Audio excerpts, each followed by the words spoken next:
first of all, I think I have a question that I want to be able to address. In case you guys haven't heard, there was a big scandal about contract for difference. Now, first of all, if everyone isn't on the same page about that yet, I will be happy to explain it. However, Robinhood's official position is that whatever CFD is, they don't do it. So they just tweeted it out. They said this would contradict our congressional testimony, which would be super illegal. So that's why they don't do CFD. Are you guys caught up with this story?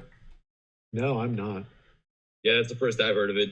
Okay, so the idea for CFD is that if you buy a stock on let's say that you buy it on Robinhood, they supposedly go out and buy your share, right? That's supposed to be what's happening. However, CFD is the concept in finances where you just do the difference.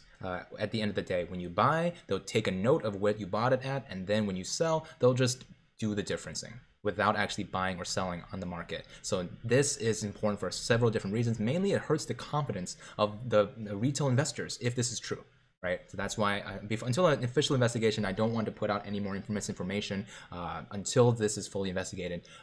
But if this is true, that means that they are just essentially holding your shares in funny money. Your demand in the market is satisfied without actually holding any weight in the market. And this is kind of how crypto works for a lot of different wallets that don't actually let you own the crypto, like Robinhood, like Webull, like all these other brokers that let you sell and buy crypto. They're not actually buying any crypto on your behalf. They're just pretending like a little virtual reality simulator for a little kid who's pretending to be on the stock market, but instead it's real money that you win or lose. What do you guys think about that? So it's kind of like fiat stock. Yeah, it's kind of like fiat stock. It's kind of like stock. Fugazi. Yeah, exactly.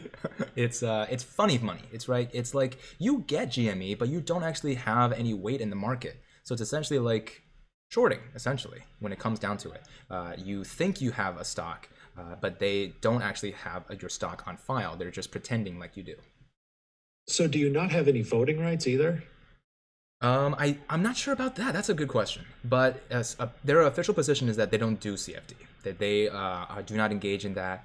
And as of right now, when Trey was on the show, we talked about this briefly, that doing this for shares should be pretty darn illegal. Because this is how options work, right? If you buy a naked option, they don't have to cover they don't have to cover ever, actually. They just have to pay you the difference when you want to exercise your shares. The difference between who does do this? Who does CFD on shares? Yeah. I don't think anybody does. I don't think it's I'm not well versed enough on CFD, so I'm putting this out there. I don't want to put any more misinformation out there. So right now, the current conversation is someone has done this huge DD on RGME. Like thousands of apes have upvoted it. Thousands of apes have commented on it. It seems to be well peer researched, but Robinhood's official position is that that's not true. So from what I know about CFDs, as you already mentioned, we talked about this earlier, Andrew, it's supposed to only really apply to derivatives. So they don't have to necessarily purchase the real physical shares immediately. So like, let's say that you've got a market maker who writes up, 100,000 call options, and they send those out into the market. Well, basically those are worth, hypothetically, 10 million shares, right? You've got 100,000 call options, each holding about 100 shares a piece. That comes out to 10 million shares. But if the price is at $10 and those call options are at $15 strike price, right? They don't necessarily have to purchase these shares to match the collateral for those call options until it gets closer to being in the money, in which case they'll likely hedge on the way up, right? So let's say that the price is all of a sudden at $14.50, you've got a crap ton of call options at $15. Well, if they purchase the shares at $16, but the strike price is $15, they lose $1 per share out of 10 million shares. So they'd be net negative a lot, right? And that's where CFD comes into play, is with derivatives such as options, where, yeah, you don't necessarily need to hold the physical shares. Now, to do that with actual shares is big time illegal. And I'll stay apolitical in whether or not Robinhood has done that or they have not done that. What I will say is we've seen that they've pulled sketchy stuff before and used excuses to validate that with freezing buying. So I'm not going to say that they're doing it. I don't think anybody out there can prove that they have or that they have not. But I wouldn't put it past Robinhood to do it and then claim that they haven't, just based on what I've seen already. That's a great point. And as of right now, just remember from an actual legal point of view, if they renege on their testimony in Congress, that is super illegal, already perjury of the highest degree. So therefore, they have a vested interest to make it clear that no, this stuff isn't happening. Prove it to me. Right.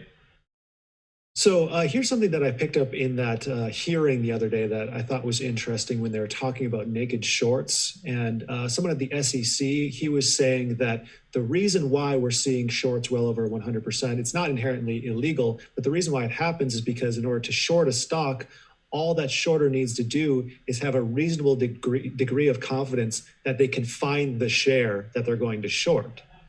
So there's so much room here for just intentional ignorance, if you will, to have these shorts so much higher than actually possible, because you can just say, well, I thought we had the share that could be short. There's a reasonable degree of confidence.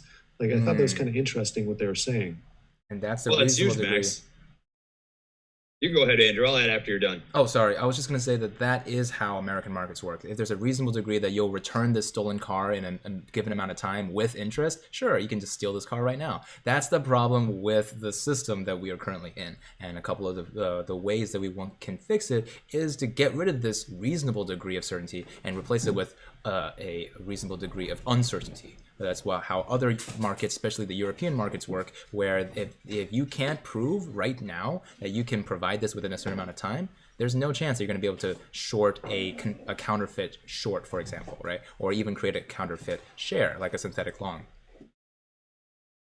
You're spot on, man. And the naked shorting system inherently in and of itself is not supposed to be malicious, just like Max is saying. They talked about this in the hearing.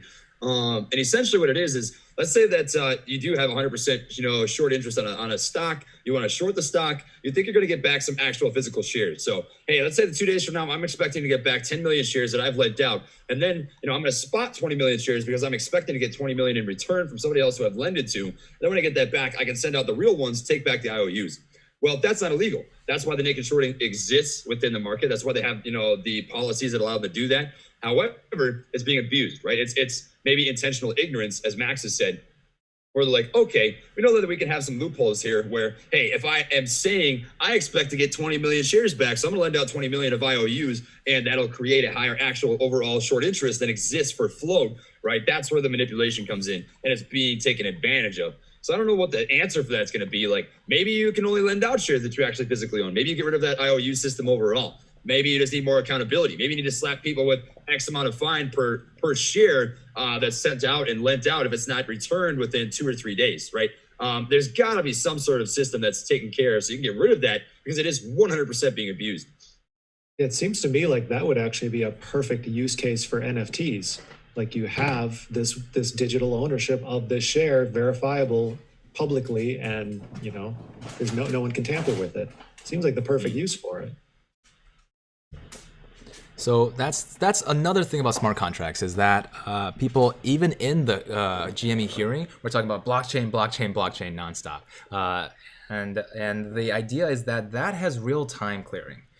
So T+2 and T+3, if you guys aren't aware, those of you at home, not these two, because these two are very wrinkly brain apes over here. If the way that the current market works is that you take the confetti on your screen, and then you add 2 days for when the share actually clears and settles in your account. So you don't actually end up losing your buying power until that happens. The money and the stock doesn't exchange hands until 2 days later. This was specifically made for the olden times, ye old days, where there were people shouting at each other to buy this share and buy that, and people just writing it down on paper. It was going to be really difficult to move away from that. However, we have. Right, POR is someone who was working for the SEC, and he changed T+3 to T+2.